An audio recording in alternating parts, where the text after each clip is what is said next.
Can a car be brilliant on a Saturday and a disaster on a Sunday? Ferrari arrives at the United States GP with an SF25 capable of shining on one lap, but that falls apart when it really counts. What is happening within the most famous team in Formula One?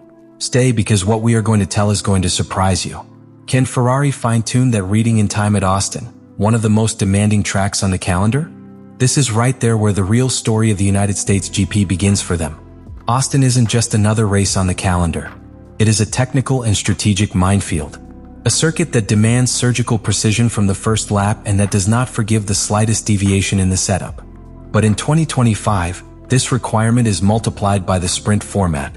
Ferrari and the rest of the grid arrive at the Circuit of the Americas with only one free practice before sealing the car configuration. 1 hour. 60 minutes to adjust altitudes, ailerons, balances, engine maps, brakes and gear ratios. An hour that will determine whether SF25 shines or sinks throughout the weekend. And this is where the first big challenge for Ferrari arises. Because the SF25, as we already analyzed, is not an easy car to decipher. It has an extremely narrow operating window where everything must be aligned. Asphalt temperature, tire pressure, downforce, brake balance and weight distribution. When any of these factors go out of adjustment, the car loses its identity. It no longer responds in the middle curve. It no longer transfers energy properly to the tire.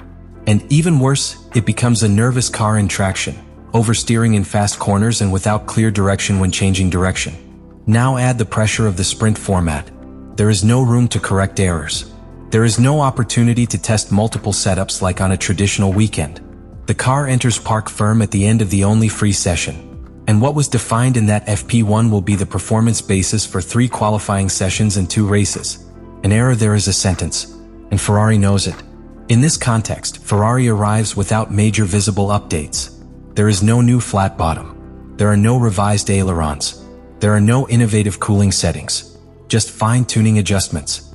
The team has decided to focus on execution. A message that, although it sounds logical in a frozen regulation like the current one, raises questions. Is it enough to optimize what exists when rivals like Mercedes have taken steps forward? Doesn't that become a defensive posture rather than an offensive one? The other key factor is the behavior of the tires. Pirelli has selected a non-consecutive range for Austin, C1, C3 and C4. This choice generates a disruption in traditional strategies. The C1 compound is extremely hard and only works if the track gets very dirty, something that doesn't always happen at COTA. C4, on the other hand, offers a lot of grip but degrades quickly if it is not at its ideal temperature. This opens a complex strategic window that only teams with good thermal and aerodynamic reading will be able to take advantage of. Ferrari has a history of suffering in this area. When they get it right, they are competitive. When they fail, degradation devours them. But there is also hidden potential. In previous sprint weekends, Ferrari has shown that if they arrive with a well-correlated base from the simulator, they can be very efficient in executing under parc ferme. In sessions where other teams hesitate or improvise, Ferrari can be surgical. The problem is that this precision is not constant. And when it comes to Austin, a circuit where each sector demands opposite characteristics of the car, it's not enough to be good in one or two aspects. You have to be complete. In addition, the sprint format also implies greater exposure to risk. More competitive sessions equal more opportunities to make mistakes, get hit, get caught in traffic or have a bad stop. And while Ferrari has improved its pit operations since 2024, it still has a reputation for strategic errors under pressure. In Austin, that margin doesn't exist. In short, the Austin weekend is a test without rehearsal for Ferrari. A circuit that reveals both the technical strengths and the mental fragilities of a team. A format that penalizes indecision. And a championship context where every point counts. What is at stake is not just a victory or a podium. It is the validation or rejection of a work philosophy. And if Ferrari wants to show that it can fight as equals with McLaren, Red Bull and Mercedes, it cannot afford to hesitate even a single lap. Despite the challenges and technical limitations of the SF25, Ferrari does not arrive in Austin without weapons. There are very specific strengths that could give them life on this circuit, especially if the weekend conditions work in their favor. And we're not just talking about technical aspects. There are also strategic and operational variables that could tip the balance towards Maranello. That kind of performance is especially important on a sprint weekend. With only an hour of practice before entering parc ferme, there is very little time to make adjustments. But if Ferrari manages to get it right from the beginning based on its simulator and the correlation with previous data, it can take the first hit in the sprint classification and repeat it later in qualifying on Saturday. Why is this so important? Because starting on the first or second row at COTA not only gives you clean air, it also allows you to dictate the race pace and protect the tires, which has been one of Ferrari's Achilles heels in 2025. Another point in favor for Ferrari in Austin is Pirelli's tire selection. The fact that non-consecutive compounds C1, C3, C4 are used opens up the strategic game.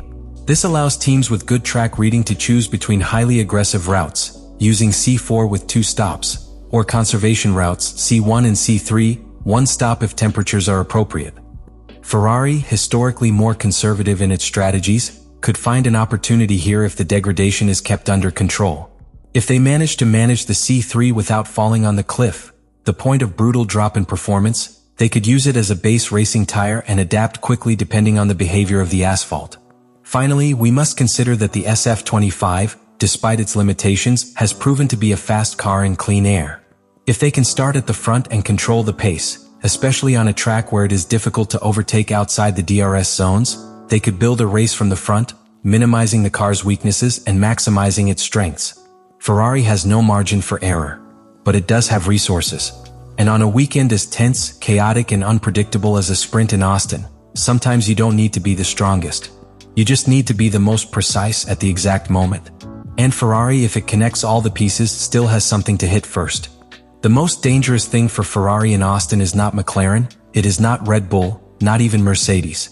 The most dangerous thing is Ferrari itself. The threat does not come from outside, but from within. Because if there is something that has characterized the 2025 season of the Maranello team, it is inconsistency. And that ghost does not stop haunting them, especially when the calendar confronts them with high-stress weekends like a sprint on a technical and volatile circuit like COTA. The first big risk is technical, straight-line efficiency. The SF25, although it has gained aerodynamic load compared to the SF24, still has deficiencies in drag. Simply put, its top speed is lower than that of its direct rivals, especially when DRS is not activated. This represents a serious problem in Austin, where the back straight, one of the longest in the championship, is a critical area for overtaking. If the Ferraris fail to qualify ahead, they will be condemned to defend positions against faster cars in a straight line such as the Red Bull RB21 or even the Mercedes W15. The second risk is in the behavior of the car in the third sector, an area that requires stability under braking and clean traction. The SF25 may be brilliant in fluid sectors, but shows weaknesses when it needs to transfer power to the ground in a controlled manner. This results in excessive slippage, early rear tire degradation, and difficulty managing pace on long runs. And on a sprint weekend, where the evolution of the track is rapid and there is no time for fine adjustments, that fragility can be costly. This internal friction is a clear sign of a team that has not yet managed to harmonize talent with execution. Hamilton and Leclerc have completely different driving, communication, and thinking styles. One is methodical, cerebral, a master at managing rhythm and energy. The other is visceral, aggressive, focused on extracting everything from the car at every moment. The coexistence of these two profiles is not easy. And when the results do not arrive, the pressure does not add up, it multiplies. This is the context in which Ferrari arrives in Austin. A circuit that requires clarity of ideas, unity of direction, and tactical coldness. But where Ferrari has shown the opposite at key moments of the season. There is no sign of a new aerodynamic package that will give them a tangible performance jump. There is no sign that the tire degradation in the second stint has been resolved. There is no evidence that the team has closed the mental and operational gap with its most consistent rivals. And the most worrying thing is that the calendar does not forgive. Austin marks the beginning of the final stretch of the championship. Every point counts.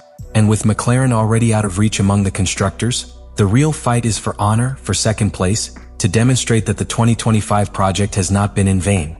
But if Ferrari fails to master its internal demons, poorly managed pressure, operational errors, split decisions, the season could slip away like sand through its fingers. Austin is not just another race. It is the mirror in which Ferrari will see reflected, without filters, the true state of its 2025 season. The Circuit of the Americas will not offer second chances, and the sprint format will be responsible for laying everything bare, from the technical capacity of the SF25 to the mental strength of the team, through the relationship between its drivers and the solidity of its operational execution. The opportunity is there. The car has potential. The team has history. The pilots are talented. The only thing missing is precision, coordination, and the ability to act coolly when the pressure reaches the limit. COTA will not be lenient with those who doubt it. And Ferrari cannot afford a single second of indecision. Because what is at stake is not just a podium or a handful of points. It is the credibility of the project. It is the validation of a technical philosophy. It is the right to continue saying that they are building a winning team. If they fail in Austin, the narrative will change. The press will talk about missed opportunities. The fans will start to lose faith. Rivals will no longer see them as a threat, but as a team that is once again a victim of its old habits.